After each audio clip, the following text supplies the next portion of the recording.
Look, quantum computing promised us the moon, and it's still promising it, okay? But we've been waiting for it for about 20 years now, costing millions of dollars per machine. What if I told you there's a path that's much cheaper, much more practical, and that we can build right now? I'm engineer Tony Fraustro, and for several years, I've been working on something I called multibinary computing.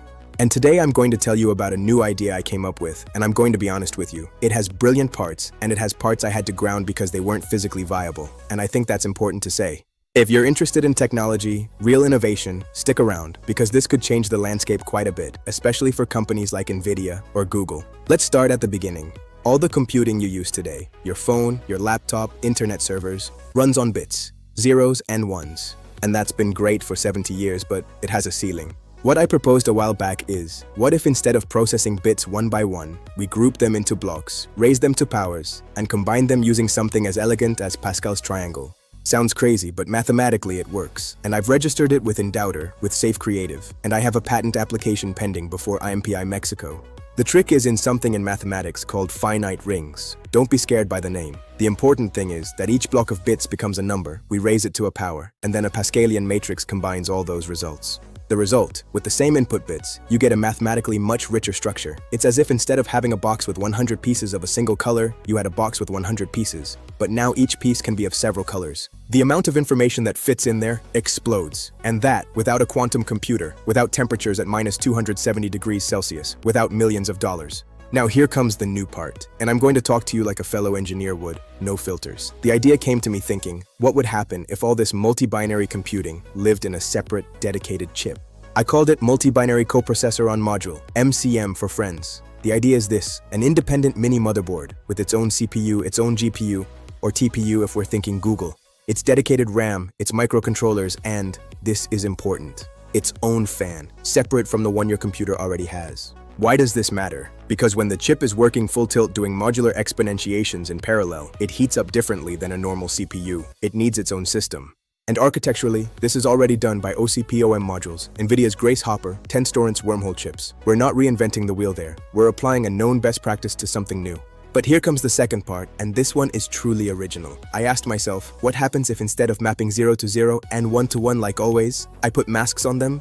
I mean, 0 is no longer just 0, it can be 1, 2, or 3. And 1 isn't just 1 either. Is your head spinning? Mine did when I thought of it. This had not occurred to anyone before with this formulation. I formalized it as Extended Masked Multibinary Space, EMS. The space where you can represent information multiplies without the complexity exploding. Originally, my idea was literally to put virtual screens inside the processor, a simulator screen and a scanner screen observing it. Beautiful idea. But technically, chips are too small for physical screens. But the intuition was correct, and that's how what I call dual-tile pseudo-superpositional emulation was born, DTPSE.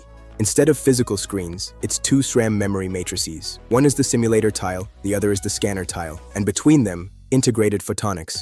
That's real, that already exists. And on top of all that, an embedded NPU, a mini artificial intelligence brain inside the chip, that reads the patterns from both tiles and says, hey, here's an interesting configuration, not here, this is an energy minimum. What effect does this give? Something similar to what a quantum computer does when it explores many states at once. And here I'm going to be totally honest with you. This is not real quantum computing. It has no real superposition, no entanglement, it won't break RSA in 5 minutes. What it does do is solve better, and much cheaper, certain types of problems. I'm not selling you magic. I'm offering you a practical tool that can be manufactured today.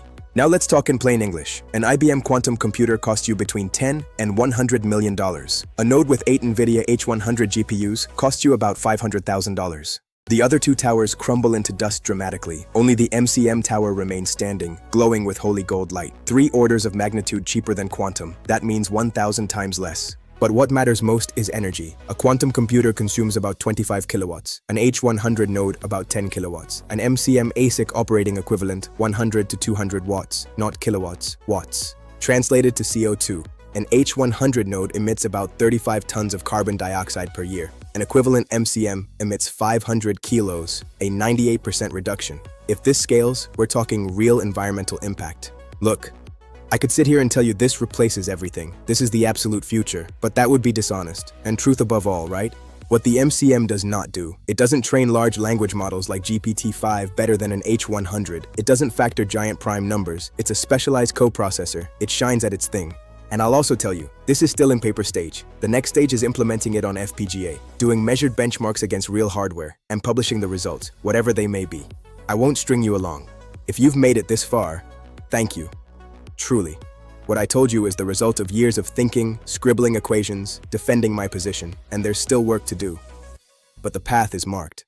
If you're an engineer, an investor, or simply curious, the complete paper is available. If you work at a company like NVIDIA, Google, or AMD, this coprocessor model could apply to your stack. I'm open to serious conversations. And if you simply liked the video, hit like, subscribe to Joyride Entertainment, and leave me your question. I read everything. See you in the next video with more honest innovation. I'm Tony Fraustro Solis.